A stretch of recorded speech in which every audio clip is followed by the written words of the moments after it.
بسم اللہ الرحمن الرحیم الحمد للہ وکفا والصلاة والسلام علی من لا نبی بعدہ اما بعد فاعوذ باللہ من الشیطان الرجیم بسم اللہ الرحمن الرحیم فمن زحزح عن النار وادخل الجنة فقد فاز وما الحیاة الدنیا الا متاع الغرور۔ موضوع جو میں آپ کے ساتھ آج شیئر کرنا چاہتا ہوں تو دراصل اس کا عنوان یہ ہے کہ یہ چند منتشر خیالات کا مجموعہ ہے، کچھ دل کی باتیں، کچھ باتیں جو آپ ہی کی طرح میں اپنے طور پر سوچتا ہوں، ہم دوستوں کے ساتھ بیٹھ کر، اساتذہ کے ساتھ بیٹھ کر ڈسکس کرتے ہیں، ان پر بحث کرتے ہیں، آج آپ کے ساتھ بھی وہ شیئر کرنا چاہتا ہوں۔ تمہید کو ختم کرتے ہوئے یہ سوال آپ کے سامنے رکھنا چاہتا ہوں کہ اس دنیا میں اور اس زندگی میں کامیابی کیا ہے؟ کامیابی، ترقی، یہ وہ ایسے الفاظ ہیں جو روز مرہ زندگی میں کتنی ہی مرتبہ ہم سنتے ہیں اور استعمال کرتے ہیں۔ آپ اپنی کتب اٹھا کر دیکھ لیں، کسی رسالے کو اٹھا کے دیکھ لیں، میڈیا پر نشر ہونے والے کسی پروگرام کو اٹھا کے دیکھ لیں، کسی پالیسی خطاب کو دیکھ لیں، سب کا اس بات پر زور ہے کہ ترقی کرنی چاہیے، کامیابی حاصل کرنی چاہیے۔ جب ہم اس دنیا میں آ گئے ہیں، یہاں پر ہمارا ایک کردار متعین کر دیا گیا ہے، تو ہمیں پوری ترقی اور کامیابی کے ساتھ اپنے اس کردار کو بخوبی پورا کرنا چاہیے۔ سوال یہ پیدا ہوتا ہے کہ یہ کامیابی یا یہ ترقی، جسے عام طور پر ڈیولپمنٹ بھی کہا جاتا ہے، یہ کیا ہے؟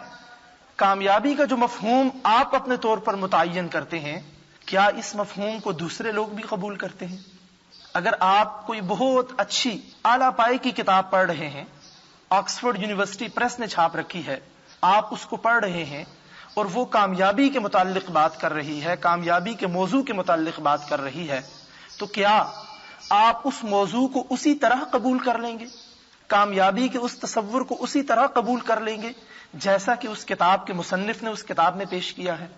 یا بحیثیت مسلمان، دین کے دعوے دار ہونے کے ناطے، اپنے آپ کو مسلمان کہنے کے ناطے ہم کامیابی کا کسی قدر کچھ مختلف انداز رکھتے ہیں، کچھ مختلف تصور رکھتے ہیں؟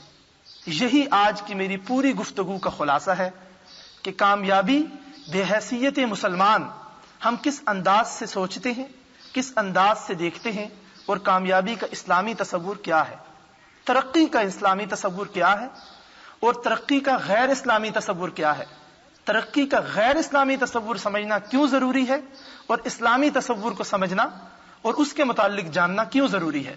اس لیے کہ اگر ہم ترقی کے غیر اسلامی، غیر دینی مفہوم سے آشنا نہیں ہوں گے تو اس بات کا ڈر رہے گا، اس بات کا خوف رہے گا کہ کسی وقت انجانے میں نامعلوم ہم ترقی کے اس مفہوم کو اختیار کر لیں، کامیابی کے اس مفہوم کو اختیار کر لیں جو ہمارے دین کے مزاج سے مطابقت نہیں رکھتا۔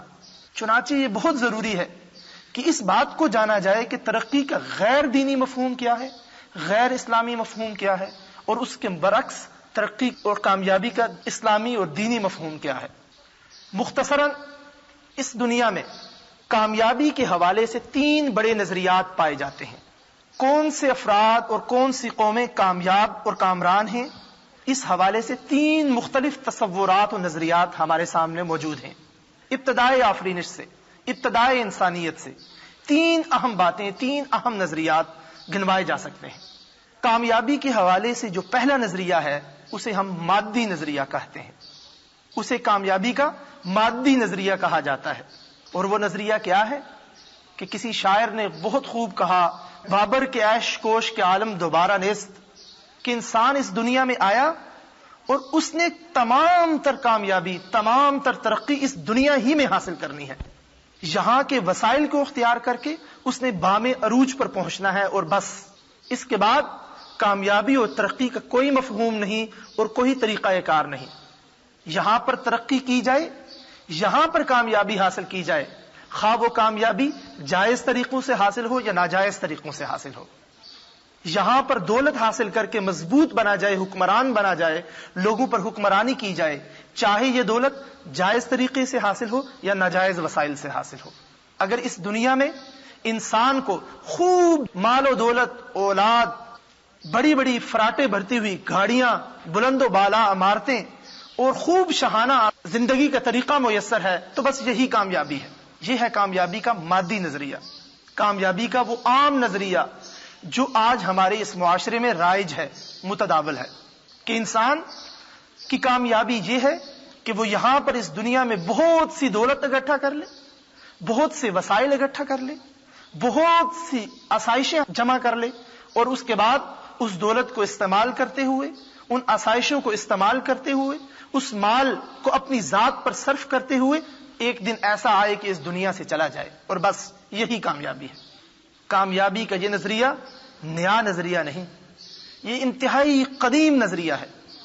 رسول اللہ صلی اللہ علیہ وآلہ وسلم نے جب مشرکین مکہ کے سامنے اپنی دعوت پیش کی اور انہیں کہا کہ اگر تم کامیابی حاصل کرنا چاہتے ہو تو اس دین پر ایمان لاؤ جو دین میں تمہارے سامنے پیش کر رہا ہوں، اور کامیابی کیا حاصل ہوگی کہ تم روز قیامت اللہ کے سامنے سرخرو ہو جاؤ گے.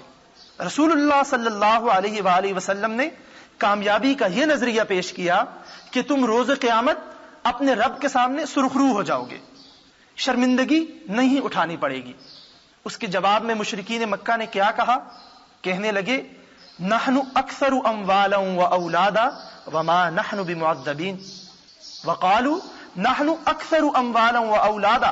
مشرکین مکہ نے رسول اللہ صلی اللہ علیہ وآلہ وسلم کے کامیابی اور فلاح و فوز کے تصور کو مسترد کیا اور کہنے لگے دلیل کیا تھی؟ نحن اکثر اموالا واولادا، ہمارے پاس اولاد بھی کثیر اور مال بھی کثیر. وما نحن بمعذبین، ہمیں کون عذاب دے گا، ہم عذاب کا سامنا کرنے لگے نہیں. یعنی ان کے نزدیک وہ پہلے ہی سے کامیابی حاصل کر بیٹھے تھے، ترقی حاصل کر بیٹھے تھے. رسول اللہ صلی اللہ علیہ وآلہ وسلم نعوذ باللہ ان کے سامنے کون سی کامیابی اور ترقی کی باتیں کر رہے تھے؟ ترقی اور کامیابی تو پہلے ہی سے انہیں حاصل تھی.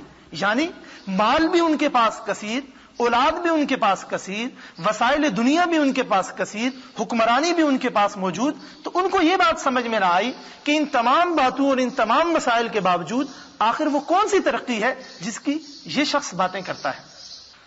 یہ ہے ترقی کا مادی تصور جو اگر انسان کے ذہن میں جاگزی ہو جائے، انسان کے ذہن میں جڑ پکڑ جائے تو انسان ترقی کے کسی دوسرے مفہوم، کامیابی کے کسی دوسرے مفہوم کو سمجھنے پر تیار نہیں. اگر مال و دولت کو، آسائش کو، دنیا کی ترقی کو، مادی ترقی کو انسان آخر سمجھ بیٹھے، جسے ہم کہتے ہیں اینڈ سمجھ بیٹھے، تو اس کے بعد بہت مشکل ہو جاتا ہے کہ وہ کامیابی کے کسی اور تصور کو سمجھے، اس کو اس بات کو ریئلائز کروایا جا سکے کہ یہ ترقی نہیں، یہ منزل نہیں. منزل اور ترقی اس سے بڑھ کر کسی چیز کا نام ہے. مگر انسان کے ذہن میں اگر یہ چور بیٹھ جائے، یہ غلط تصور بیٹھ جائے کہ ترقی یہی ہے، کامیابی یہی ہے کہ مال و دولت پہ قبضہ کر کے بیٹھ جاؤ اور حکمرانی کرنے لگ جاؤ، تو پھر بات سمجھانی، بات ذہن نشین کروانی انتہائی مشکل ہو جاتی ہے. مختصراً ترقی کا یہ پہلا مادی تصور جو مشرکین مکہ کے دور میں موجود تھا، جسے مشرکین مکہ نے رسول اللہ صلی اللہ علیہ وآلہ وسلم کی دعوت کے جواب میں ایک آرگومنٹ کے طور پر استعمال کیا، یہ تصور آج بھی ہماری اس دنیا میں موجود ہے. بلکہ یوں کہنا چاہیے کہ یہ سب سے زیادہ جارحانہ تصور ہے جو آج ہماری اس دنیا میں موجود ہے. ترقی کے تمام دیگر تصورات کے مقابلے میں یہ تصور، مادی ترقی کا تصور، انتہائی جارحانہ تصور ہے. ہمارے اس معاشرے میں جو بظاہر ایک مسلمان معاشرہ ہے، اس بات کو سمجھا جاتا ہے، قبول کیا جاتا ہے کہ ترقی انسانی وسائل کے ساتھ لازم و ملزوم ہے. آئے دن ہم اس بات کو سنتے ہیں کہ اگر ہم نے بحیثیت قوم ترقی کرنی ہے یا انفرادی طور پر ترقی کرنی ہے تو ہمارے لیے کیا طریقہ کار ہے، کیا علاج ہے کہ ہم جدید ٹیکنالوجی میں مہارت حاصل کر لیں. روز ہمیں یہ بتلایا جاتا ہے کہ اگر پاکستان نے ترقی کرنی ہے تو آئی ٹی ایجوکیشن میں بہت آگے جانا ہوگا، مینجمنٹ سائنسز میں بہت آگے جانا ہوگا، مادی سائنسز میں بہت آگے جانا ہوگا.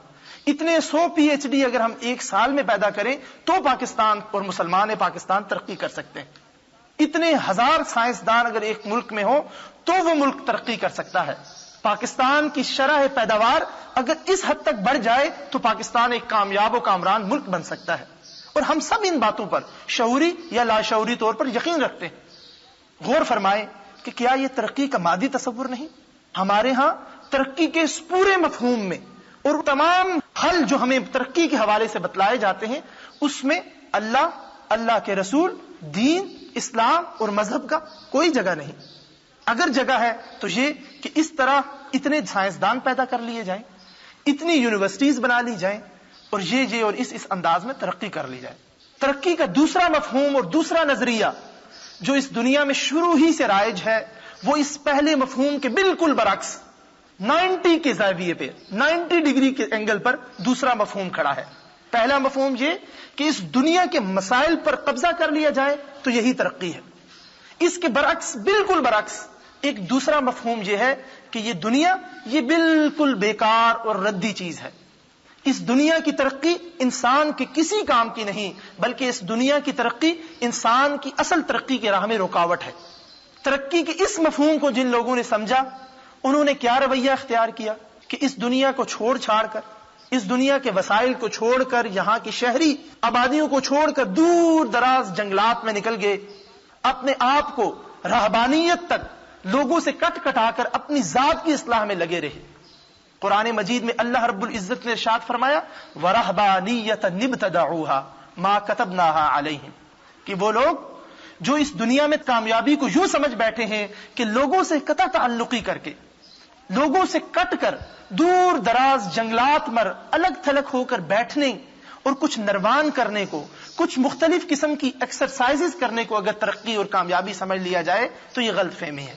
یہ رہبانیت، دنیا سے کٹ جانا اور دنیا سے الگ رہنا، ہم نے ان لوگوں کو نہیں سکھلائی، یہ ان کی اپنی خود ساختہ ترقی کا مفہوم ہے، کامیابی کا مفہوم ہے۔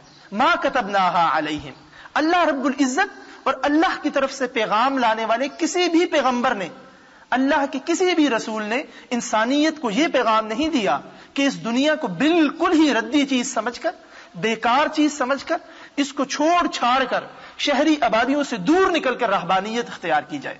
قرآن کامیابی کے اس تصور کو بھی تسلیم نہیں کرتا، اس کو نہیں مانتا۔ یہ کامیابی کے وہ بنیادی دو تصورات ہیں جو ایک دوسرے کے بالکل برعکس اور ایک دوسرے کے بالکل متضاد ہیں۔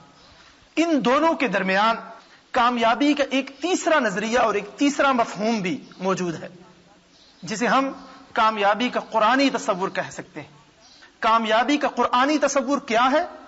اللہ رب العزت نے ارشاد فرمایا وَسَخَّرَ لَكُم مَّا فِي السَّمَاوَاتِ وَمَا فِي الْأَرْضِ جَمِيعًا، مسلمانوں اور انسانیت کو مخاطب کر کے ارشاد فرمایا جا رہا ہے کہ اے انسانوں، اس بات کو خوب اچھی طرح ذہن نشین کر لو کہ اس دنیا کے تمام وسائل، اس دنیا کے تمام مادی وسائل، تمام دولتیں تمہارے تابع کر دی گئیں، تمہارے لیے مسخر کر دی گئی، تمام کے تمام وسائل۔ ایک طرف انسان کو یہ بات بتلائی جا رہی ہے کہ اس دنیا کے تمام وسائل انسان کے تابع اور انسان کے لیے مسخر کر دیے گئے ہیں۔ اس کا کیا معنی، اس کا کیا مفہوم؟ یعنی اب یہ انسان کی ذمہ داری ہے کہ وہ ان کو اپنے کام میں لائے اور ان کو اپنے کام میں لانے کے بعد، ان کو مسخر کرنے کے بعد اپنی اس دنیا کی زندگی کو بہتر بنائے۔ یہاں پر قرآن کریم کامیابی کے رہبانیت والے نظریے کو مسترد کر رہا ہے کہ انسان کا اس دنیا سے کوئی تعلق نہیں۔ قرآن اس تصور کو نہیں مانتا۔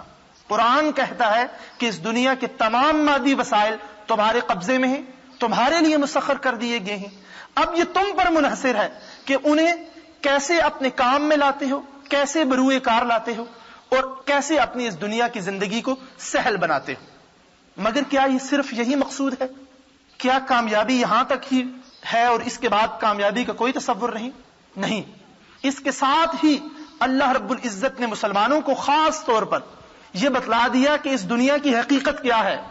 اس حقیقت کے باوجود کہ اس دنیا کے وسائل تمہارے لیے ہیں اور ان کو تم نے استعمال کرنا ہے، مگر کہیں ان وسائل کو کامیابی نہ سمجھ بیٹھنا، کہیں اس کو منزل نہ سمجھ بیٹھنا۔ یہ مینز ہیں، یہ اینڈز نہیں ہیں۔ یہ تمہیں کامیابی تک پہنچانے کے طریقہ کار ہے، یہ کامیابی نہیں ہے خود۔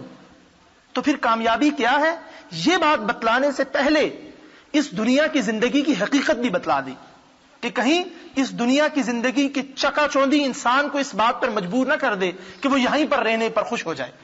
فرمایا اعلموا انما الحیات الدنیا لعب ولہو وزینۃ وتفاخر بینکم وتکاثر فی الاموال والاولاد. اگر دنیا کے وسائل تمہارے تابع ہیں تو یہ نہ سمجھ بیٹھنا کہ تمہارے تابع کوئی بہت ہی عظیم دولت اور تم کوئی بہت ہی طاقتور چیز بن چکے ہو. نہیں، تمہارے تابع کیا چیز ہے، اس کی حقیقت کیا ہے، اس کی اصل اہمیت کیا ہے، اس کی اصل ویلیو کیا ہے. اعلموا، اس بات کو جان لو، انما الحیات الدنیا، کہ دنیا کی زندگی کیا ہے، لعب، یہ صرف کھیل ہے، یہ تماشا ہے، ولہو، اور یہ دل لگی ہے، وزینۃ، اور یہ ظاہری چکا چوند چمک ہے، ٹپ ٹاپ ہے، ظاہری ٹپ ٹاپ، وتفاخر بینکم، اور اس دنیا کی زندگی کی بنا پر تم ایک دوسرے کا مقابلہ کرتے ہو، ایک دوسرے پر سبقت لے جانے کی کوشش کرتے ہو. وتکاثر فی الاموال والاولاد، اور دنیا کی زندگی کیا ہے اس سے بڑھ کر کہ ایک شخص یہ کہتا ہے کہ میرے پاس زیادہ دولت اور میرے پاس زیادہ مال ہے، تمہارے برعکس، تمہاری نسبت. بس یہی اس دنیا کی زندگی کی حقیقت ہے. دراصل اس دنیا کی زندگی کو حقیقت کہنا ہی غلط ہے. یہ حقیقت نہیں، یہ کھیل تماشا ہے، یہ دل لگی ہے، یہ ظاہری ٹپ ٹاپ ہے. اصل سچائی، اصل کامیابی، اصل مفہوم تو اس کے پیچھے کہیں پڑا ہوا ہے. تو مومنین کو اور مسلمانوں کو یہ بات بتلائی گئی کہ دنیا کے مسائل جو تمہارے تابع کر دیے گئے ہیں ان کو تم کامیابی نہ سمجھ بیٹھنا.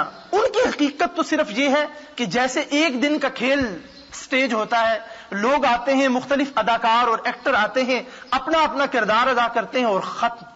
اب کوئی عقل مند اور کوئی ذی شعور شخص کسی سٹیج ڈرامے یا کسی کھیل کو سچائی اور حقیقت سمجھ سکتا ہے؟ اگر وہ ایسا سمجھ بیٹھے تو یقیناً ہم سب اس بات پر اتفاق کریں گے کہ اس کو کچھ دماغی مسئلہ درپیش ہے. کیوں کہ ایک بظاہر نظر آنے والے کھیل کو انسان حقیقت سمجھ بیٹھا ہے اور اس کی بنیاد پر اپنی زندگی کے فیصلے کرنے چلا ہے. تو قرآن مجید مومنین کو یہ بات بتلاتا ہے کہ کامیابی کا تصور اس دنیا کے وسائل اور اس دنیا کی بے ثباتی کے درمیان کہیں پر موجود ہے. اور وہ کیا ہے؟ فرمایا فمن زحزح عن النار وادخل الجنة فقد فاز وما الحیات الدنیا الا متاع الغرور. جسے روز قیامت جہنم سے بچا لیا گیا، آگ سے بچا لیا گیا. فمن زحزح عن النار، جسے آگ سے بچا لیا گیا، وادخل الجنة فقد فاز، اور دوسری بات کیا، اور اس کو جنت میں داخل کر دیا گیا تو کیا ہوا؟ فقد فاز، پس وہ کامیاب ہے. یہ ہے اسلام کا نظریہ کامیابی اور اسلام میں ترقی کا نظریہ کہ کون کامیاب ہے، کس کو کامیابی و کامرانی حاصل ہوئی، فلاح و فوز کے مرتبے پر کون فائز ہے؟ وہ جسے روز قیامت جہنم سے بچا لیا گیا اور جنت میں داخل کر دیا گیا. انتہائی اختصار کے ساتھ مختصراً یہ اسلام کا اور قرآن کا نظریہ کامیابی ہے کہ فمن زحزح عن النار وادخل الجنة فقد فاز وما الحیات الدنیا الا متاع الغرور. اور فوراً ہی اس کے بعد دوبارہ دنیا کی بے ثباتی کا ذکر کر دیا گیا کہ کہیں یہ نہ سمجھ بیٹھنا کہ دنیا میں اعلیٰ مرتبہ پر فائز ہونے کی وجہ سے، یہاں پر ایک اچھا گریڈ حاصل ہونے کی وجہ سے، یہاں پر ایک متمول زندگی گزارنے کی وجہ سے، یہاں پر کامیابی حاصل ہونے کی وجہ سے شاید تم کامیابی اصل میں حاصل کر بیٹھے ہو. نہیں، وما الحیات الدنیا الا متاع الغرور، دنیا کی زندگی تو صرف ایک دھوکہ ہے، یہ ایک سیراب ہے، یہ ایک پردے کی مانند ہے. اصل سچائی اس کے پیچھے پڑی ہوئی ہے، اصل سچائی کہیں اس سے برعکس، اس کے بیونڈ ہے. قرآن کی اس نظریہ کامیابی کو اگر سمجھ لیا جائے تو مسلمانوں کے بہت سے مسائل، بلکہ یوں کہنا چاہیے کہ مسلمانوں کے جملہ مسائل حل ہو جاتے ہیں. آج اس مسلمان معاشرے کا کیا مسئلہ ہے؟ ایک مسئلہ تو معاشرے کا ہے اور ایک مسئلہ انفرادی ہے. انفرادی مسائل جمع ہو کر ہمارے معاشرے کا مسئلہ بن جاتے. انفرادی مسئلہ کیا ہے کہ کسی طرح یہاں پر کامیابی حاصل کر لی جائے، کسی طرح ترقی حاصل کی جائے. اگر ترقی کا یہ قرآنی مفہوم ہمارے پیش نظر رہے کہ ترقی صرف اس دنیا کی ترقی نہیں بلکہ اصل ترقی تو کامیابی آخرت کی کامیابی ہے، تو انسان انتہائی مطمئن ہو کر کم وسائل کے ساتھ، تھوڑے وسائل کے ساتھ، تھوڑی دولت کے ساتھ، مشکلات کے ساتھ اس دنیا کی زندگی کو بے احسن اور بخوبی انداز کے ساتھ بسر کر سکتا ہے. مگر اصل انسان کو یہ بات ذہن نشین رہے کہ جب میں مر گیا تو اس کے بعد تو کچھ نہیں، تو ظاہر بات ہے پھر تو یہ حرص، پھر یہ ہوس انسان کے اندر جنم لیتی ہے کہ اگر میں مر گیا تو اس کے بعد تو کچھ نہیں، تو اس دنیا میں کچھ کرنا ہے تو کر لو، اس دنیا میں کچھ آسائش اور کچھ مال اپنے لیے جمع کر لوں. یہ بات انسان کی سمجھ میں آ جائے، اس کو ذہن نشین ہو جائے کہ اس مرنے کے بعد بھی کامیابی کا ایک تصور وابستہ ہے. یہاں پر اگر مشکلات دیکھ لیں تو کوئی مسئلہ نہیں، مرنے کے بعد جنات عدن میں داخل کیا جاؤں گا، ہمیشہ کی رہنے والی جنتوں میں داخل کیا جاؤں گا. تو انسان اس دنیا میں انتہائی مطمئن ہو کر، انتہائی آرام کے ساتھ اور ذہنی سکون کے ساتھ زندگی بسر کر سکتا ہے. ترقی کا یہ نظریہ اور ترقی کا یہ مفہوم ہماری عملی زندگی سے کس قدر وابستہ ہے، یہ ایک سوالیہ نشان ہے. اور اس کو ہر شخص انفرادی طور پر اپنی ذات کے حوالے سے اور اپنے کردار کے حوالے سے جواب دے سکتا ہے. اس پر کوئی اجتماعی جواب دینا یا کوئی اجتماعی شکل اختیار کرنا خاصا مشکل. ہم میں سے ہر ایک کو اپنے آپ سے یہ سوال کرنا ہوگا کہ ہماری اس زندگی میں ہماری ترجیحات کیا ہے. اگر تو ہماری ترجیحات سراسر اس دنیا کے حوالے پر مبنی ہیں تو چاہے ہم زبان سے کتنا ہی کیوں نہ کہیں کہ ہم جنت پر یقین رکھتے ہیں، آخرت پر یقین رکھتے ہیں، ہمارا کردار ہمارے اس یقین کے ساتھ مطابقت نہیں رکھتا. دن کے 24 گھنٹوں میں اگر ہم ایک کاغذ پر لکھ کر اپنی ترجیحات گنوانا شروع کریں تو معلوم ہو جائے گا کہ کتنا ہم اس کامیابی کے مادی نظریے پر ایمان رکھتے ہیں اور کتنا ہم کامیابی کے قرآنی نظریے پر ایمان رکھتے ہیں. اگر 5 وقت کی نمازیں ہمارے ٹائم ٹیبل میں شامل ہیں تو اس کا مطلب یہ ہے کہ ہم کسی حد تک کامیابی کے قرآنی تصور پر ایمان رکھتے ہیں. مگر اگر وہ ہمارے ٹائم ٹیبل میں شامل نہیں، زبان سے بظاہر کتنا ہی ہم اس بات کی رٹ لگائیں کہ ہم مسلمان ہیں مسلمان ہیں مسلمان ہیں، مگر یقین مانیے ہم اسلام کے نظریہ کامیابی کو سمجھ ہی نہیں سکتے. اور اس طرح ان فرائض سے لے کر دیگر بہت سے مسائل جن کا اسلام اس بات کا تقاضا کرتا ہے کہ ایک مومن کی زندگی میں موجود رہنے چاہیے. یہ تو کامیابی کا ٹھہرا اسلامی تصور. سوال یہ پیدا ہوتا ہے کہ کامیابی کا یہ اسلامی تصور یا اسلامی نظریہ یہ مسلمانوں کی زندگی میں کیسے آ سکتا ہے؟ قرآن مجید یہاں بھی ہماری رہنمائی کرتا ہے. اللہ رب العزت نے ارشاد فرمایا، لیس البر ان تولوا وجوہکم قبل المشرق والمغرب ولكن البر من آمن بالله واليوم الآخر والملائكة والكتاب والنبيين وآتى المال على حبه ذوي القربى واليتامى والمساكين وابن السبيل والسائلين وفي الرقاب وأقام الصلاة وآتى الزكاة والموفون بعهدهم إذا عاهدوا والصابرين في البأساء والضراء وحين البأس أولئك الذين صدقوا وأولئك هم المتقون. یہ بات ذہن میں آتی ہے کہ یہ آیت یا اس میں بتلائی گئی باتوں کا کامیابی کے ساتھ کیا تعلق ہے. پہلے اس آیت کا مفہوم سن لیجئے. اللہ رب العزت نے ارشاد فرمایا، لیس البر ان تولوا وجوہکم قبل المشرق والمغرب. نیکی صرف یہ نہیں کہ تم مشرق و مغرب کی طرف منہ کر کے قبلہ رو ہو کر اللہ کی عبادت کر لو، یہ نمازیں پڑھ لو. صرف تعلق باللہ نیکی نہیں، نیکی اس کے علاوہ بھی ہے. کیا ہے؟ وَلَكِنَّ الْبِرَّ مَنْ آمَنَ بِاللَّهِ وَالْيَوْمِ الْآخِرِ وَالْمَلَائِكَةِ وَالْكِتَابِ وَالنَّبِيِّينَ. نیکی یہ ہے کہ انسان ایمانیات کے بنیادی تقاضوں کو پورا کرے، اپنے ایمان کو مستقیم اور صحیح بنائے، سیدھا اور سچا اور کھرا بنائے. یعنی اللہ پر ایمان لائے، اللہ کے رسول پر ایمان لائے، فرشتوں پر ایمان لائے، اللہ کی بھیجی ہوئی کتابوں پر ایمان لائے. یعنی اپنے عقیدے کو سب سے پہلے درست کرے. نیکی میں سب سے پہلی سب سے بنیادی چیز انسان کا عقیدہ ہے. عقیدہ سچا ہوا، کھرا ہوا تو انسان کامیابی حاصل کر سکتا ہے. یہ پری ریکوزٹ ہے کامیابی حاصل کرنے کے لیے. انسان صبح سے شام تک نمازیں پڑھتا رہے مگر عقیدہ اگر درست نہیں، عقیدہ بہتر نہیں، سچا نہیں، کھرا نہیں، کسی کام کی نہیں باتیں. یہ پری ریکوزٹ ہے، بنیادی شرط ہے. آگے چل کے ارشاد فرمایا، وَآتَ الْمَالَ عَلَى حُبِّهِ ذَوِي الْقُرْبَى وَالْيَتَامَى وَالْمَسَاكِينَ وَابْنَ السَّبِيلِ. حقوق اللہ کے ذکر کے بعد حقوق العباد کا ذکر شروع ہو گیا. اور نیکی یہ ہے کہ انسان اپنے مال میں سے دوسروں کو شریک کرے. اس دنیا میں مادی وسائل کو اپنا حق نہ سمجھے. اللہ نے اگر کچھ دے رکھا ہے تو اس میں یتیموں کو، مساکین کو، رشتہ داروں کو، مسافروں کو غرض یہ کہ اس آیت کریمہ میں جتنے لوگ بتلائے گئے اور اس کے علاوہ دیگر آیات میں مختلف مد بیان کیے گئے ہیں، کچھ مد احادیث میں بیان کیے گئے ہیں، جو جو ضرورت مند ہے، جو جو نیکی کا کام ہے، وہاں پر انسان اپنے وسائل کو خرچ کرے. اور آگے اس آیت کریمہ کے بالکل آخر میں ایک بات نچوڑ بتلایا گیا، وہ کیا؟ اولئک الذین صدقوا واولئک هم المتقون. جو لوگ نیکی کے اس مفہوم کو سمجھتے ہیں، یعنی حقوق اللہ اور حقوق العباد کو ادا کرتے ہیں، یہی لوگ سچے ہیں. اولئک الذین صدقوا، یہی لوگ سچے ہیں، واولئک هم المتقون، اور یہی لوگ صاحب تقوی ہیں. کامیابی کہاں ہے؟ اس پوری آیت کریمہ کا کامیابی کے ساتھ کیا تعلق ہے؟ آیت کریمہ تو یہ بتلا رہی ہے کہ جو لوگ حقوق اللہ اور حقوق العباد کو ادا کرتے ہیں، اولئک الذین صدقوا، یا تو وہ سچے ہیں، واولئک هم المتقون، یا وہ متقی ہیں. تو کامیابی کہاں ہے؟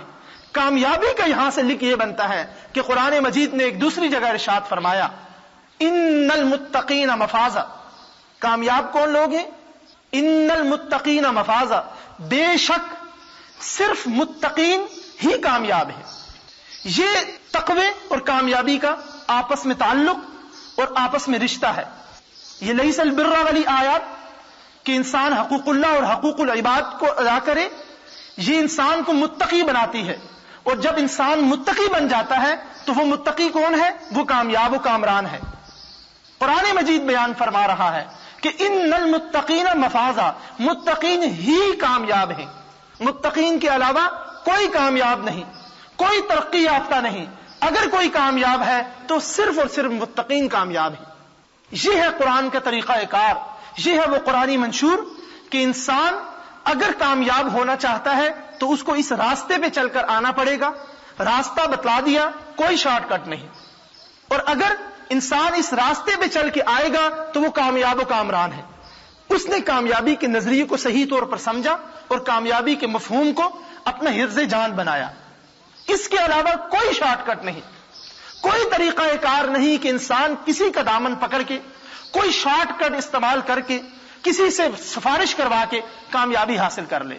اگر کامیابی حاصل کرنی ہے تو حقوق اللہ اور حقوق العباد، اس کے علاوہ کوئی دوسرا راستہ نہیں. کامیابی کے اسی راستے کو ایک دوسرے مقام پر یوں ارشاد فرمایا، یا ایھا الذین آمنوا هل ادلکم علی تجارۃ تنجیکم من عذاب علیم تؤمنون باللہ والیوم الآخر وتجاہدون فی سبیل اللہ باموالکم وانفسکم ذالکم خیر لکم ان کنتم تعلمون یغفر لکم ذنوبکم ویدخلکم جنات تجری من تحتها الانہار ومساکن طیبۃ فی جنات عدن ذالک الفوز العظیم. انہی باتوں کو، اسی منشور کو دوسرے الفاظ میں، تھوڑے سے الفاظ کی تبدیلی کے ساتھ سورہ صف میں اللہ رب العزت کیسے بیان فرما رہے ہیں؟ یا ایھا الذین آمنوا هل ادلکم علی تجارۃ تنجیکم من عذاب علیم. اے ایمان والو، اے ایمان کا دعویٰ کرنے والو. اللہ کفار سے مخاطب نہیں، ہم سے مخاطب ہے. اے ایمان کا دعویٰ کرنے والو، هل ادلکم علی تجارۃ تنجیکم من عذاب علیم. کیا میں تمہیں ایسی تجارت کا نہ بتلاؤں؟ کیا میں تمہیں ایسے کاروبار کا نہ بتلاؤں؟ کیا تمہیں میں کسی ایسی انویسٹمنٹ کے بارے میں نہ بتلاؤں؟ تنجیکم من عذاب علیم، جو تمہیں انتہائی شدید اور دردناک عذاب سے نجات دے سکتی ہے. مومنین کو ایک کاروبار میں پارٹنر بننے کی دعوت دی جا رہی ہے، اور یہ پارٹنرشپ ایسی، یہ کاروبار ایسا کہ اس کے نتیجے میں جو فائدہ حاصل ہوگا وہ یہ کہ تنجیکم من عذاب علیم، انتہائی دردناک عذاب جو روز قیامت منکرین کے لیے تیار کیا گیا ہے. اس کاروبار کے نتیجے میں فائدہ یہ ہے کہ انسان اس عذاب سے بچ جائے گا. تو وہ کاروبار کیا ہے، یہ تجارت کیا ہے؟ اس کا طریقہ کار بھی بتلایا. تؤمنون باللہ والیوم الآخر. سب سے پہلے وہی ایمان کی بات آ گئی، ایمانیات کے بنیادی تقاضوں کا ذکر کر دیا گیا. تؤمنون باللہ ورسولہ، اللہ پر ایمان لاؤ اور اللہ کے رسول پر ایمان لاؤ. وَتُجَاهِدُونَ فِي سَبِيلِ اللَّهِ بِأَمْوَالِكُمْ وَأَنفُسِكُمْ. اور ایمان کا معاملہ کوئی آسان معاملہ نہیں. جب ایمان لاؤ گے تو مشکلات کا سامنا کرنا پڑے گا، اور مشکلات آئیں گی تو پھر اللہ کی راہ میں جہاد کرنا پڑے گا. اور جب جہاد کرنا پڑے گا تو جہاد صرف زبانی جمع خرچ کا نام نہیں، یہ مال کے ساتھ بھی کرنا پڑے گا، یہ اولاد کے ساتھ بھی کرنا پڑے گا، یہ جان کے ساتھ بھی کرنا پڑے گا. وَتُجَاهِدُونَ فِي سَبِيلِ اللَّهِ بِأَمْوَالِكُمْ وَأَنفُسِكُمْ. یہ نہیں کہ جہاد ہوتا دیکھ کر کچھ مال لگا دیا اور اپنی جان بچا لی. جب مال دینے کا وقت آیا تو مال دو گے, جب جان دینے کا وقت آیا تو جان بھی دو گے. ذالکم خیر لکم ان کنتم تعلمون. دراصل بات یہ ہے کہ یہ بات تمہارے فائدے کی ہے اگر تم سمجھ سکو. یہ جان دینا, یہ مال دینا, یہ ایمان لانا, یہ بات تمہارے فائدے کی ہے, اس میں اللہ کا فائدہ کوئی نہیں. ایسا کاروبار ہے, ایسی تجارت ہے کہ فائدہ سراسر تمہارا ہے, مگر مسئلہ دراصل سمجھ بوجھ کا ہے. اگر سمجھ لو تو تمہارے فائدے میں ہے, نہ سمجھو تو تمہارے خسارے میں ہے. اور اس کا نتیجہ کیا ہوگا اگر تم یہ باتیں کر لو؟ یغفر لکم ذنوبکم ویدخلکم جنات تجری من تحتها الانہار. وہ تمہیں معاف کر دے گا, تمہاری مغفرت کر دے گا, تمہارے گناہوں کو دھو دے گا. ویدخلکم جنات تجری من تحتها الانہار. اور تمہیں روز قیامت اس جنت میں داخل کرے گا کہ جس کے نیچے سے نہریں بہتی ہوں گی, جس کی نعمتوں کا ذکر قرآن میں متعدد جگہ جا بچھا بکھرا پڑا ہوا ہے. وَمَسَاكِنَ طَيِّبَةً فِي جَنَّاتِ عَدْنٍ.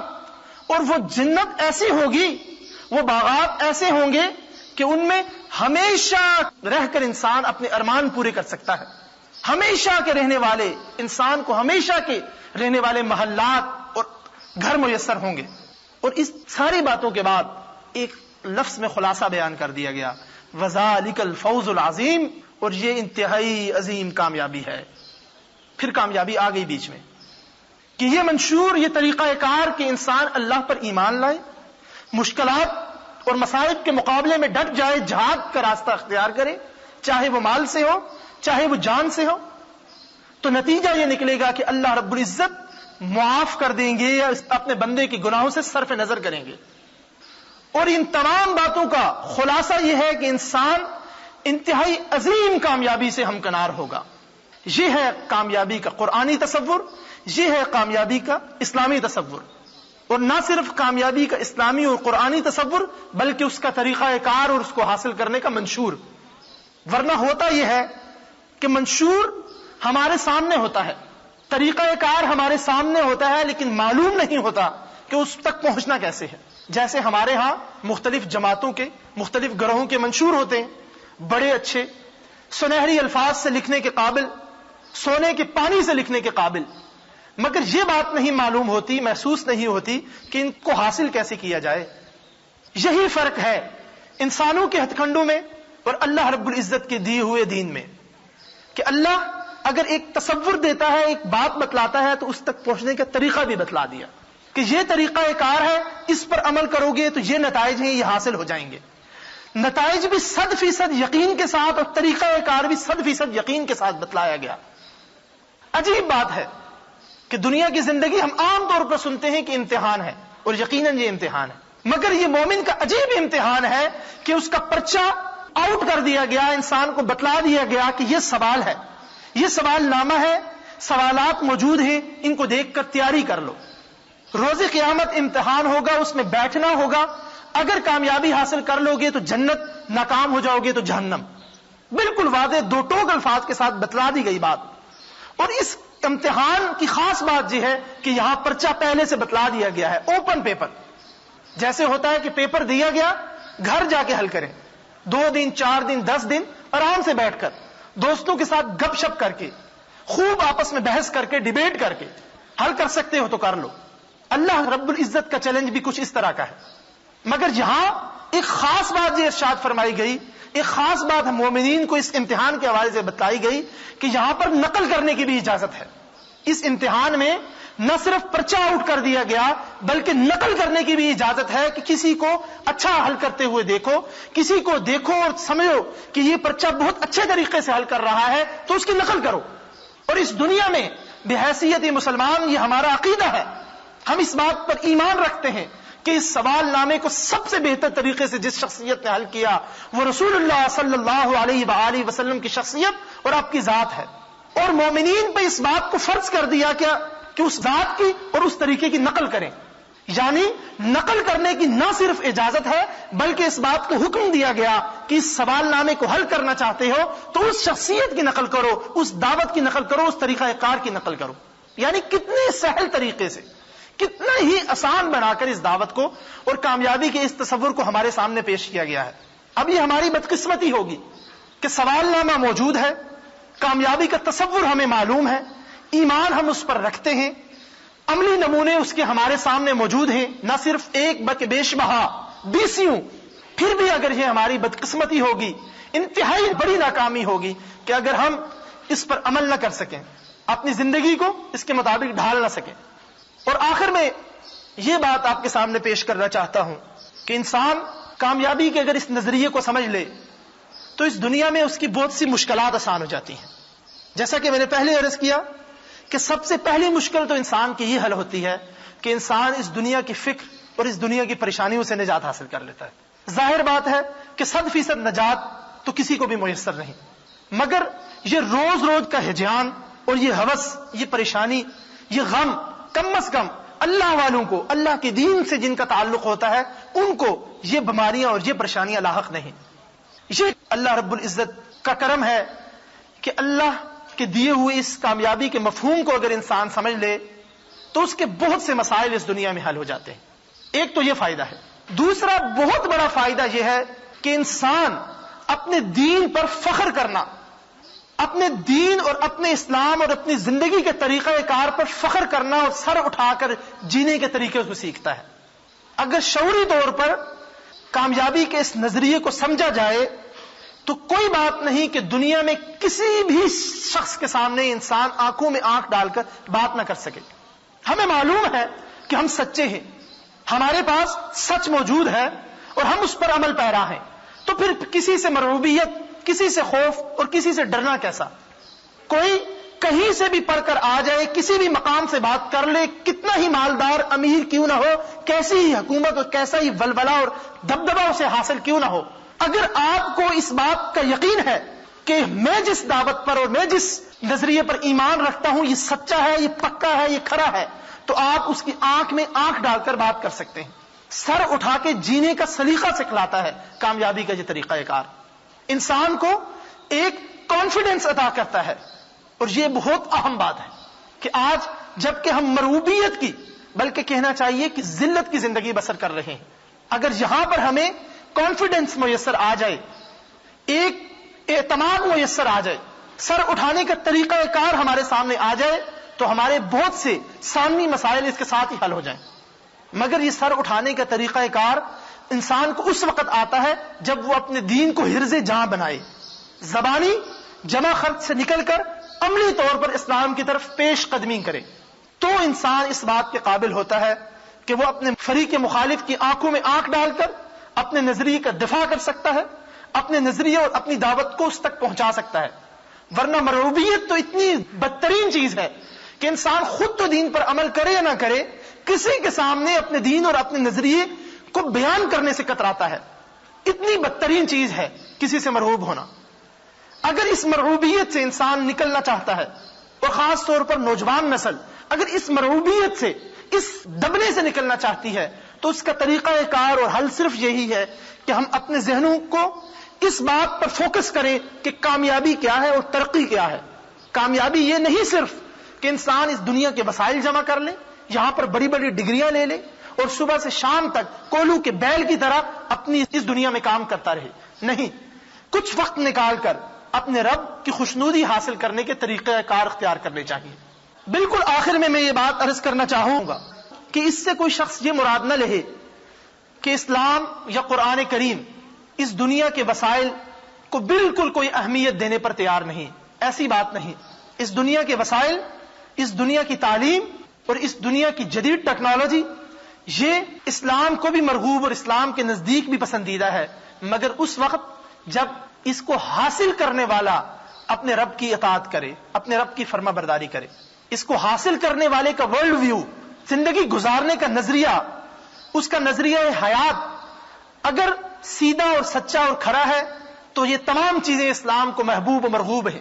اگر اس کو حاصل کرنے والے کا نظریہ حیات بغاوت کے حوالے سے اللہ کی سرکشی پر مبنی ہے تو اللہ کو وہ بھی مبغوض اور یہ تمام تر ٹیکنالوجیز اور یہ تمام تر ترقی بھی مبغوض ہے.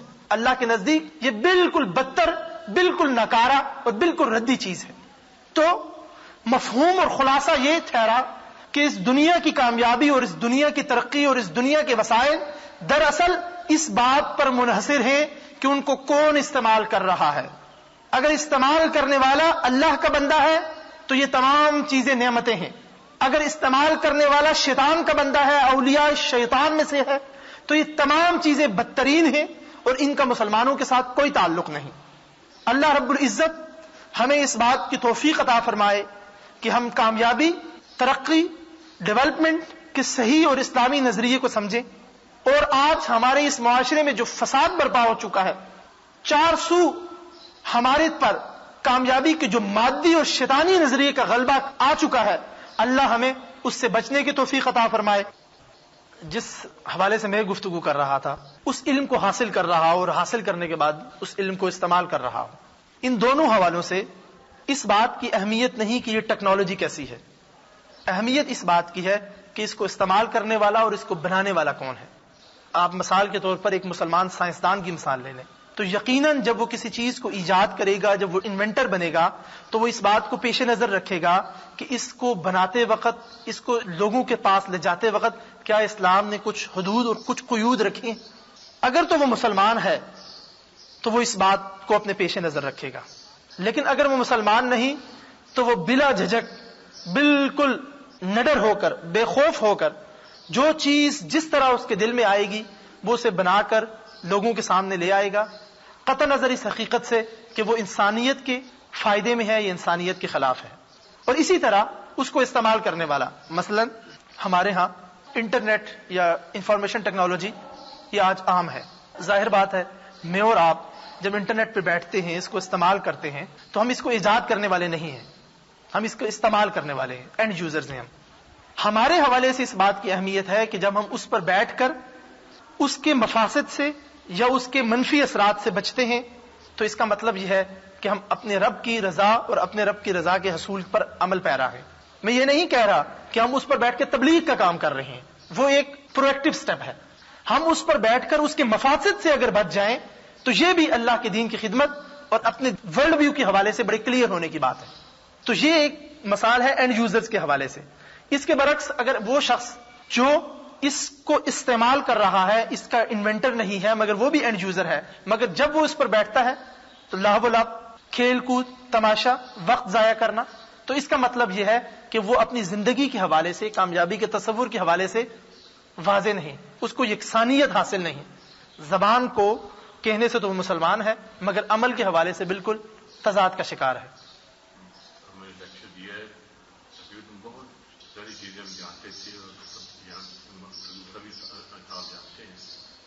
اور بڑے عرصے سے یہ چیز ہم سنتے آ رہے ہیں اور کوئی بھی ہمیں سے ایسا نہیں ہے جو کہ جو اپنے منظر کہا وہ غلط ہے، صحیح کہا ہے، سب طرح ہے. لیکن جو کرکس ہے نا ساری چیز کا وہ یہ ہے کہ اس پہ چلا کیسا جائے. یہ مجھے کوئی نہیں بتاتا کہ کس طرح میں اپنے آپ کو اس سے ہٹا کے، جیسے میں نے آپ کے بڑی اسٹرانگ فورس ہے جو اٹریکشن ہے اس کی مادی زندگی کی بڑی اسٹرانگ فورس ہے، اور جب پیٹ خالی ہوتا ہے تو اس وقت روٹی کے خیال آتا ہے اور کسی چیز نہیں خیال آتا، ایک غریب آدمی کا یا جو بھی ہے. تو ان سچویشن میں ہمیں کوئی ایسی ورکشاپ کرنی چاہیے، ایسا حل ڈھونڈنا چاہیے کہ اس کو کس طرح اس چیز کو فائٹ آؤٹ کیا جائے تاکہ یہ حل ہے اور اگر اس طرح جانے کے تو ٹھیک ہے. آپ نے درست ارشاد فرمایا، بلکہ یہ تو ایک فلسفی میں ہم کہتے ہیں کہ اس دنیا میں جو سچائیاں ہیں وہ کوئی 5-10 سے زیادہ نہیں ہیں. اگر ہم گننا شروع کریں تو اس دنیا میں جو ٹوٹل سچائیاں ہیں وہ ٹوٹل 5-10 ہیں، اور اس کے بعد ساری دنیا کی جو علوم ہیں اور تمام ڈیبیٹس ہیں وہ ان کے ارد گرد بنی جاتی ہیں. یہ بات تو بالکل آپ کی اپنی جگہ درست ہے کہ یہ تمام باتیں معلوم ہیں، ہمارے ذہنوں پر ہیں، خاص طور پر ہم لوگ جو پیدائشی مسلمان ہیں، یا کبھی کبھی میں کہتا ہوں کہ حادثہ پیدائش کی بنیاد پر ہم مسلمان گھرانوں میں پیدا ہوئے، تو یہ بات بالکل درست ہے. جہاں تک لائن آف ایکشن کا تعلق ہے، میرا خیال ہے کہ لائن آف ایکشن بھی بڑی واضح ہے. قرآن مجید نے ایک نہیں متعدد مقامات پر یہ لائن آف ایکشن متعین کر دی ہے کہ اس طرح یہ کام کرو گے تو تمہیں یہ حاصل ہو جائے گا. تو لائن آف ایکشن سے مراد تو ہمارا یہ ہے کہ وہ کیا ایجنڈا ہے، وہ کیا طریقہ کار ہے، یا وہ کون سے سٹیپس ہیں جن پر سٹیپ 1، سٹیپ 2، سٹیپ 3 اور ان پر عمل کرتے ہوئے آخر کار آپ چیز کو حاصل کر لیتے ہیں. تو یہ تمام سٹیپس تو قرآن نے بڑے واضح طور پر بیان کیے ہیں. مثلا ابھی یہ پہلی آیت کریمہ میں، پھر دوسری آیت کریمہ میں کہ انسان حقوق اللہ کا، اور حقوق اللہ کیا ہے یہ ایبسٹریکٹ نہیں ہے، یہ قرآن نے بڑا واضح طور پہ بیان کیا ہے کہ حقوق اللہ سے یہ مراد ہے اور تمہیں اس حد تک جانا ہوگا. حقوق العباد کیا ہے یہ پھر ایبسٹریکٹ نہیں ہے، بڑا واضح ہے، بڑا کھول کے بیان کیا گیا ہے. مثلا کسی ہمسائے کے ساتھ نیکی کرنا یہ ایبسٹریکٹ نہیں ہے، ہمیں معلوم ہے کیسے، تو لائن آف ایکشن بڑا کلیئر ہے.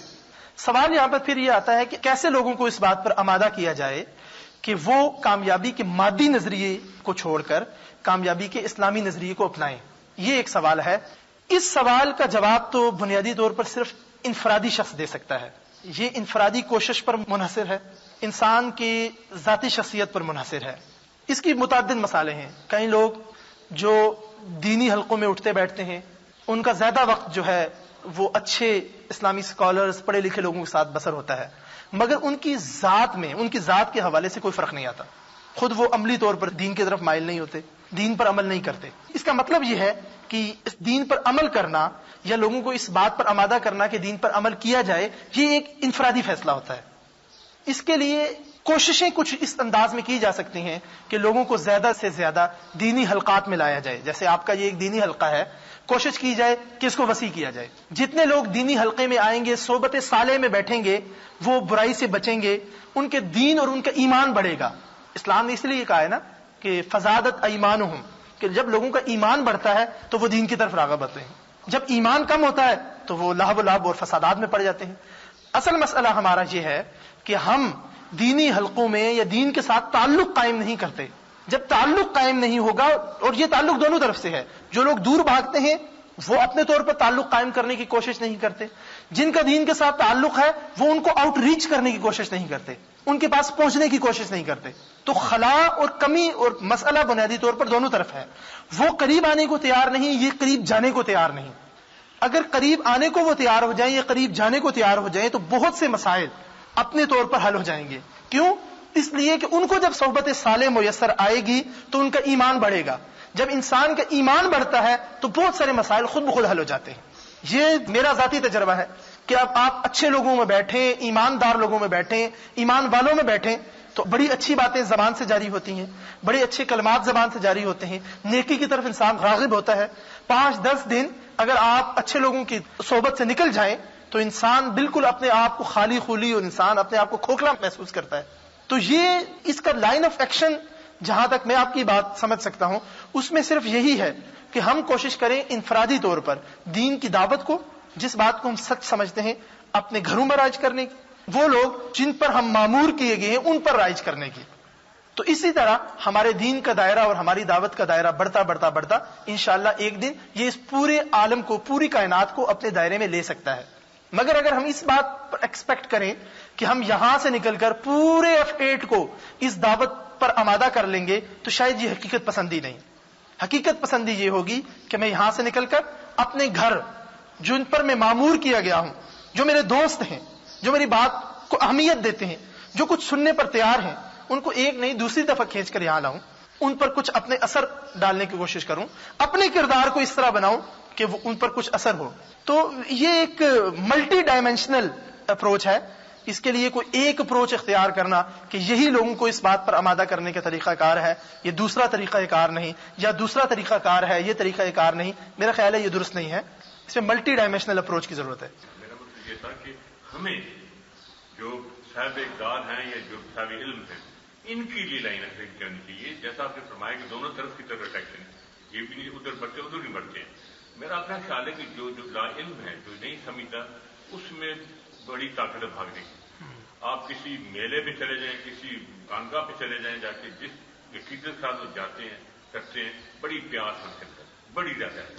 صرف یہ ہے ان کو ڈائریکشن چاہیے. ڈائریکشن دینے والا نہیں ہے. somebody has to tell me، کسی نے مجھے بتانا پڑے گا کہ بھائی دیکھو یہ ٹھیک ہے، اس پہ چلو تمہیں، اور جو تمہیں اتنے 10,000 تنخواہ ملتی ہے یا 50,000 تنخواہ ملتی ہے، اس کے مقابلے اگر تم 5,000 تنخواہ ملے اور تم نیکی کے ساتھ کام کرو تو میں نے مجھے یہ ہے کہ دینی طور پہ کنونس کرنا پڑے گا کہ نہیں 50,000 کو چھوڑو اور 5,000 کے ساتھ گزارا کرو، یہ اس میں جنت ہے، بہتری ہے.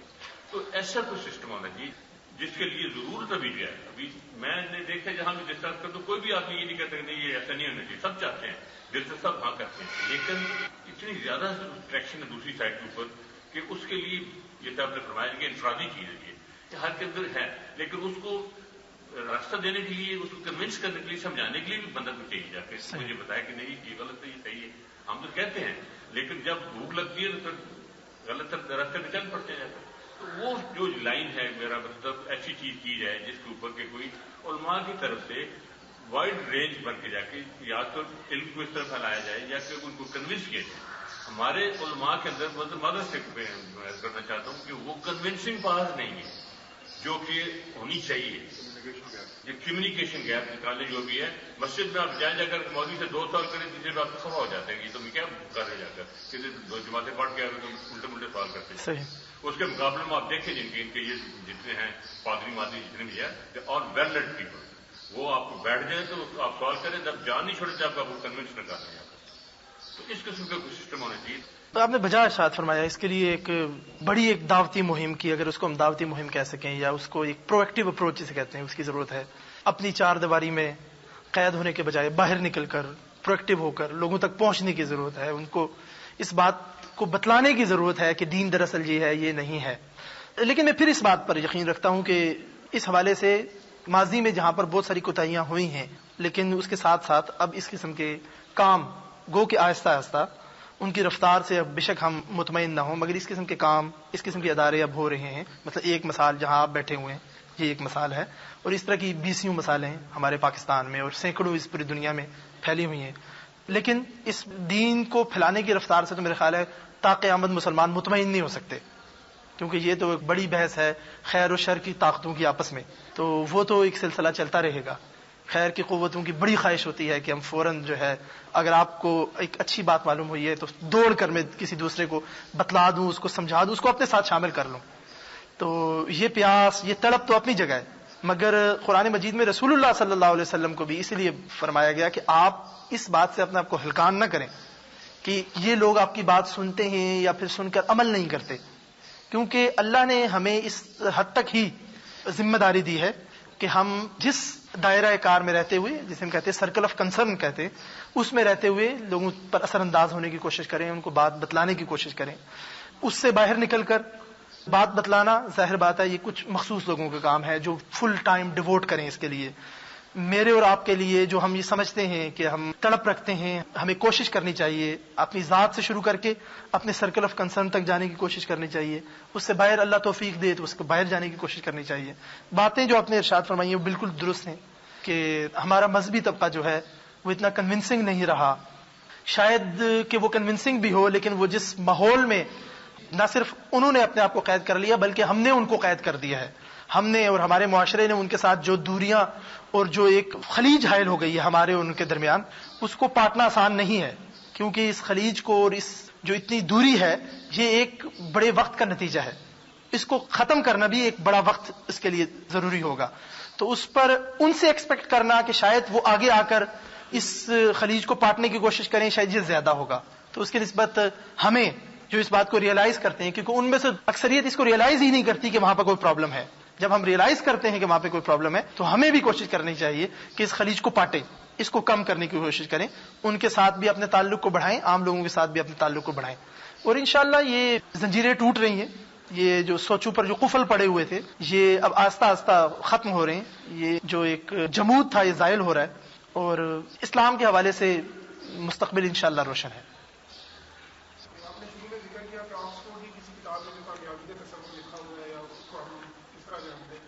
ہم اگر اپنا ایجوکیشن سسٹم دیکھتے ہیں تو ہم تو تھرو آؤٹ ہماری مطلب ایجوکیشن کمپلیٹ ہونے تک ہمیں تو بالکل وہی سلیبس لایا جاتا ہے. ہماری اسلامیات کی چھوٹی سی کتاب ہوتی ہے اور اسی میں تھرو آؤٹ ہم پڑھتے رہتے ہیں. تو ہمارا یہ ایجوکیشن سسٹم جو پاکستان کا ہے یا کوئی اور اسلامک کنٹریز کا ہے تو وہ ہمیں کس طرح قرآن کا جو اسلامی کامیابی کا تصور ہے کس طرح ڈسکس کر سکتے ہیں. حالانکہ ہمارا بیسک ایجوکیشن سسٹم ہے اس میں جو اسلامیات کی کتاب ہم تھوڑی سی کو دیتے ہیں ٹرانسلیٹ ہیں اس میں ایڈ اپ کر دیتے ہیں.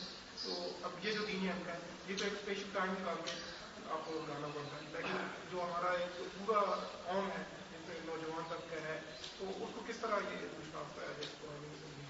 تعلیمی بحران ایک بہت بڑا بحران ہے، خاص طور پہ جسے ہم تعلیمی سنویت کہتے ہیں کہ ڈوئل سسٹم، اب تو ڈوئل بھی نہیں رہا، اب تو یہ ملٹی سسٹم ہو گیا ہے، اس میں ایک سے زیادہ. پہلے کہتے تھے کہ ہمارے ہاں یہ ایک اردو میڈیم ہے اور یہ ایک انگلش میڈیم ہے، یا پھر اس سے بھی پہلے ہمارے ہاں کہتے تھے کہ یہ ایک دینی تعلیم کا نظام ہے اور یہ ایک دنیاوی تعلیم کا نظام ہے.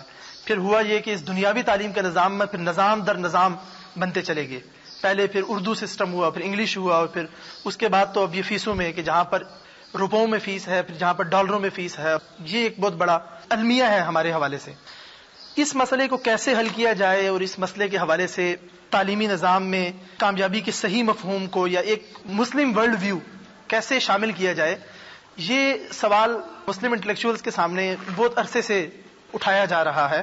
اور اس حوالے سے یہ بات خوش آئند ہے کہ یہ کوئی ایسا سوال نہیں یا یہ کوئی ایسا موضوع نہیں کہ جس پر ابھی مسلمانوں کو یا مسلم دانشوروں کو کچھ کام کرنا ہے. الحمدللہ اس پر تقریباً میں یہ بات کہہ سکتا ہوں کہ 1980 کے بعد سے بے تحاشا اس پر کام ہوا ہے. پوری دنیا میں بے تحاشا اس بات پر کام ہوا ہے کہ تعلیمی سلسلے کو کیسے اسلامی سانچے میں ڈھالا جا سکتا ہے. مثلا اسلامائزیشن آف نالج کے حوالے سے پوری دنیا میں ایک بہت بڑی تحریک چلی تھی لیٹ 80s میں، اور اب کچھ ماند پڑ گئی ہے، لیکن اس تحریک نے بہت زیادہ کنٹریبیوٹ کیا. اور اس تحریک کے حوالے سے امریکہ جیسے ملکوں میں جہاں پر اس وقت، اب تو خاصا مسلمانوں کا زور ہے، وہاں پر اس وقت مسلمان بہت کم تعداد میں بستے تھے، وہاں پر علیحدہ مسلم اسکول قائم کیے گئے. مسلمان بچوں کو ان کی شناخت قائم رکھنے کے لیے اس بات پر ان کے والدین کو آمادہ کیا گیا کہ آپ وہ اپنے بچوں کو ان اسکولوں میں بھیجیں. اور یہ اس بات کا نتیجہ ہے کہ آج امریکہ، برطانیہ اور پورے یورپ میں ہمارے پاس انڈیجنس مسلم اسکالرز موجود ہیں. انڈیجنس مسلم اسکالرز، یہاں سے گئے ہوئے لوگ، یہاں سے گئے ہوئے علماء اب وہاں پر تیزی سے کم ہوتے چلے جا رہے ہیں. وہاں کے لوگ جو وہاں پیدا ہوئے، اس معاشرے کو پوری طرح سمجھنے والے لوگ، انڈیجنس اسکالرز اب وہاں پر موجود ہیں. اور یہ اس پوری اسلامائزیشن آف نالج کی جو ایک موومنٹ ہے، یہ اس کا ایک بہت مثبت اثر ہے. اور اس بات کا اثر ہم یوں بھی دیکھ سکتے ہیں کہ کتنے ہی لوگ جو وہاں پر پروان چڑھے، وہاں پر انہوں نے ہوش سنبھالا، ہمارے ملکوں میں آ کر انہوں نے دین کی تعلیم حاصل کی اور وہاں پہ تبلیغ کا کردار ادا کر رہے ہیں. تو پارشلی تو اس حوالے سے بہت زیادہ کام ہوا ہے، بلکہ یہ ایک المیہ ہے کہ غیر مسلم معاشروں میں تعلیم کے حوالے سے زیادہ کام ہوا ہے اور مسلمان معاشروں میں تعلیم کے حوالے سے کم کام ہوا ہے. شاید اس کی وجہ یہ ہے کہ مسلمان معاشروں میں یہ سمجھا جاتا ہے کہ یہ مسلم معاشرہ ہے، اگر تعلیمی نظام ضرورت پوری نہیں کر رہا تو ہمارا ایک فیملی سسٹم موجود ہے، شاید وہ ضرورت پوری کر دے. مگر اب اس بات کو بھی محسوس کیا گیا ہے کہ فیملی سٹرکچر بھی اسلام کے حوالے سے اپنی ضروریات پوری نہیں کر رہا. تو اب لوگ انفرادی طور پر کوشش کر رہے ہیں کہ اس مین سٹریم ایجوکیشن سسٹم کے حوالے سے ایک پیرالل ایجوکیشن سسٹم کھڑا کیا جائے جو پوری طرح اسلام یا قرآن و سنت پر اس کی بنیادیں استوار ہوں، تاکہ ہمارے جو نوجوان نسل ہے، جو بچے ہیں، وہ شروع دن سے وہاں پر جا کر ویل اکوپڈ ہوں، نہ صرف دنیاوی تعلیم سے بلکہ دینی تعلیم کے ساتھ بھی. اور دینی تعلیم سے مراد یہ ہے کہ وہ اس بات کو سمجھ سکیں کہ ان کا دین کیا ہے، ان کی زندگی میں کیا اہمیت ہے، اور دین کے حوالے سے کسی مروبیت یا کسی قسم کے خدشات کا شکار نہ ہوں وہ. تو الحمدللہ اس حوالے سے کام ہو رہا ہے. اور یہ کوئی ایسا موضوع نہیں کہ جس پر بالکل مسلمانوں نے چپ سادھ رکھی ہو اور بالکل کام نہیں ہو رہا ہو. آپ اپنے شہروں میں، شاید اسلام آباد کے حوالے سے میں اتنا نہیں جانتا، لیکن کئی شہروں میں اس بات سے واقف ہوں کہ لوگوں نے علیحدہ اپنے اسکولنگ سسٹم شروع کیے ہیں اور وہ انتہائی کامیابی کے ساتھ وہ اسکول سسٹم چل رہے ہیں اور وہ اپنی ایک پیرالل حیثیت کو منوا رہے ہیں. اور انشاءاللہ وقت کے ساتھ ساتھ یہ سسٹم جو ہے، جو لوگ یقین رکھتے ہیں، ایمان رکھتے ہیں، وہ اس کو کامیاب بنائیں گے. وآخر الدعوانا ان الحمد للہ رب العالمین.